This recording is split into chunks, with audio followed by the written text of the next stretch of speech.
خوب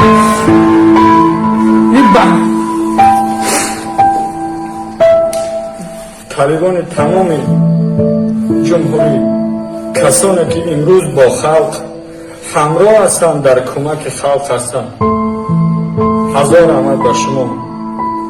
و به آن طبیبانی که امروز خلق به آنها محتاجند، با بانه‌های گرفتند، امروز روزی سختی در همراه خلق نیستند، گرفتند با بهانه‌های در هر یک کنج بجا شدن. باور که من شرم میآید. با کدام وجدان امروز خلق با این فرمای ما احتیاط دارد نکتد گرفته در کیم جا بجایی. دکتر امقلов ممکن است اینا فعلش موسفید نفقخر 4 شبانه روزی پیش نبیره ها فرزندا خونه نرفته. نفقخر این عیب نیست که دختران جوان از کار میترسن.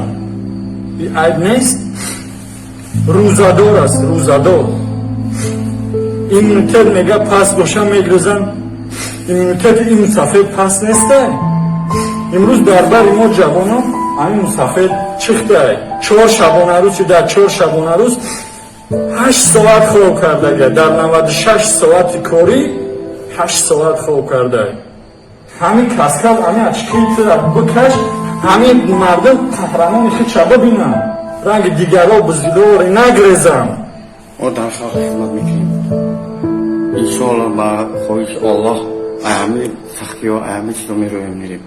ما باوری داریم که دیگه توان هم چونجا من با خلق خدمت میکنم. ما در خدمت خلق سلامت باشید. من شما را بگردم رحمت کلام باید چی گویم اخوی این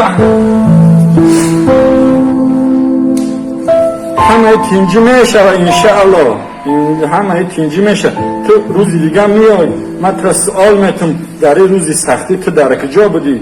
امروز بعضی طبیب های ما خدمتی صافدلانه کردن، امروز در بستر بیماری هستن بعضیشان، و آنها شفای کامل شفای عاجل میگم. رحمت به آن طبیبایی که امروز خیلی با طبیب بلند در بسترش لگن. هزار رحمت برای خدمت های شما.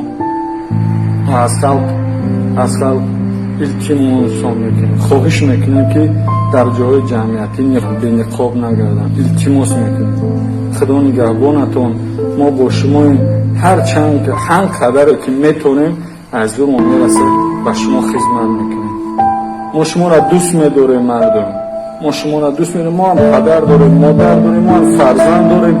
ما شما را به مانند پدر و مادر، به مانند فرزند